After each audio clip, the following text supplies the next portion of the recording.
Hi Derek, John and I both thought of and made a little list of things about St. Olaf and how it helped us not only get into med school and make that decision to pursue med school, but then also what it has helped us in med school so far.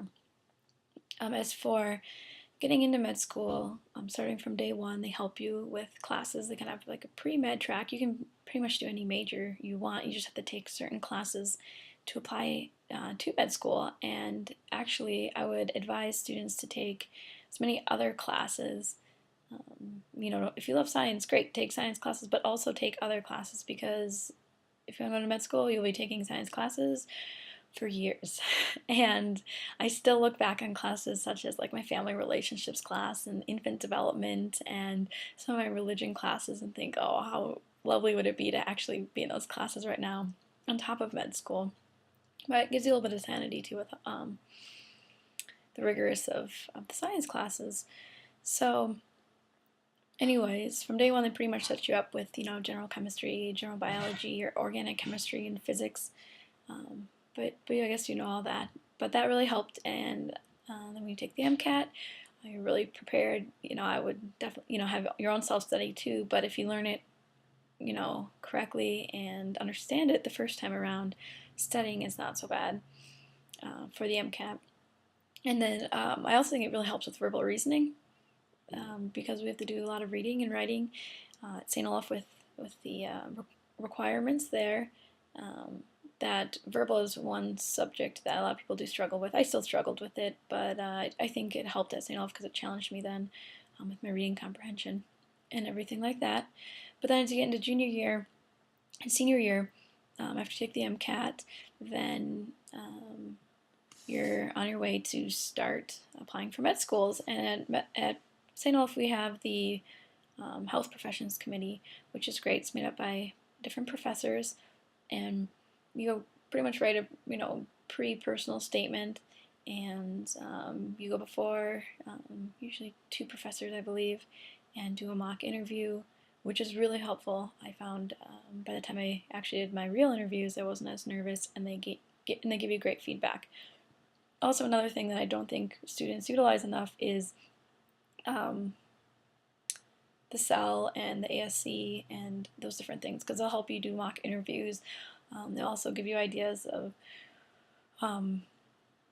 what you're interested in and career goals, and they just give, I loved it there, and I don't think some students used it as much, and it was really helpful. So that was great. Schools, definitely, other schools, I'm finding out with my friends now in med school, went to other schools, did not have that. They did not do a mock interview before their very first medical school interview, as well as not much career support.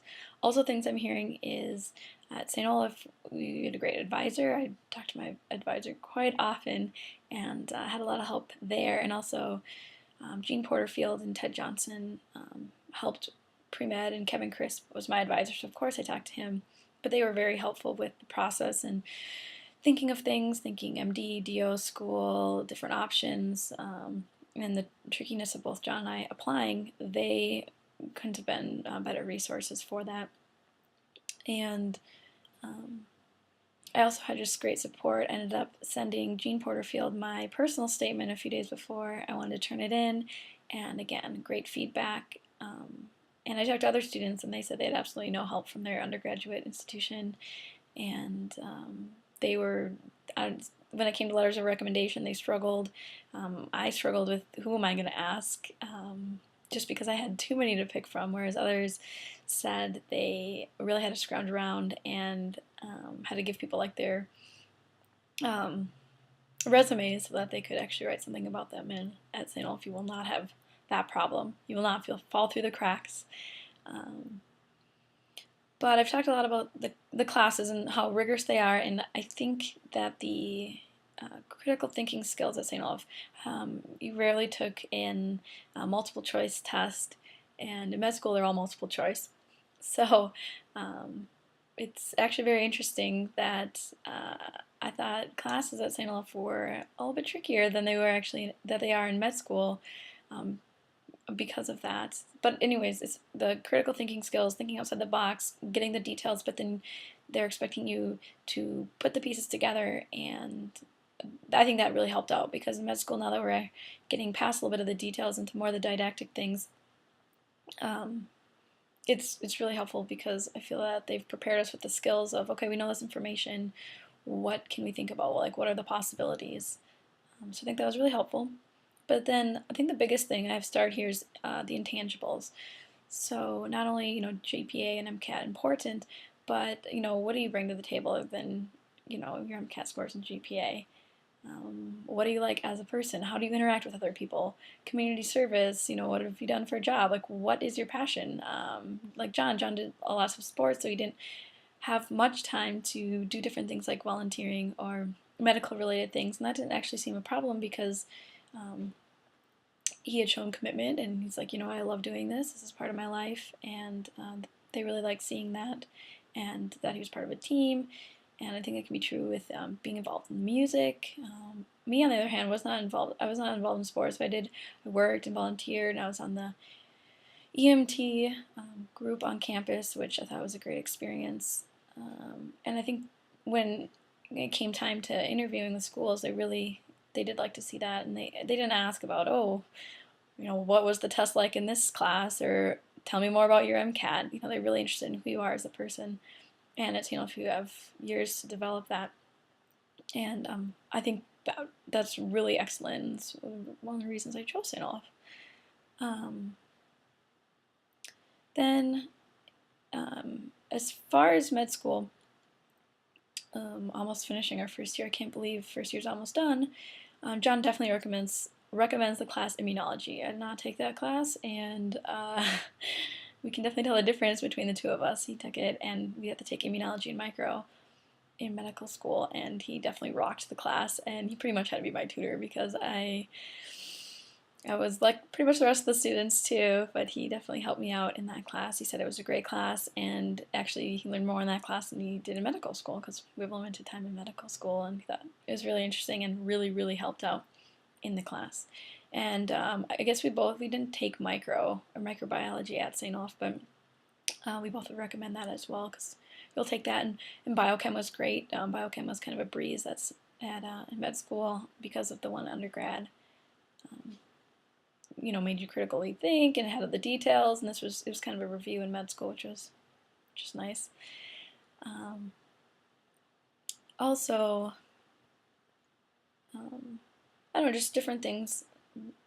Right now we're more in learning all the details and basic sciences right now, but we've already had experiences with standardized patients. We have to go in and pretend to be the doctor and take a history and do a physical, and we also have simulation lab, which you go in and it's a fake patient, but you're pretty much going in the ER, and he comes in with these symptoms, and you have to work with a team of 5 other students. There might be nurses in with you, and pharmacy students from Drake, and really just the group effort and teamwork is something that comes easy to both John and I, just because I think at St. Olaf we did it so frequently, so that definitely helps. All in all, I guess attending med school is going from the classes from St. Olaf into the classes at med school. Class-wise, I'd actually say medical school is easier, and just the information that you have to know, it just comes at a much faster pace. And but I think St. Olaf gives you that advantage just because, okay, we've done this all before. It's just now getting used to doing it at a much quicker speed. We've both done great.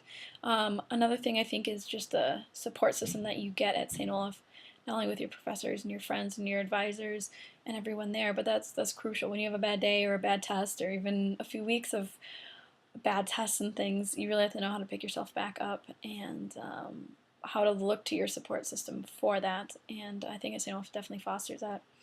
So I guess hands down, academically, St. Olaf definitely prepares you.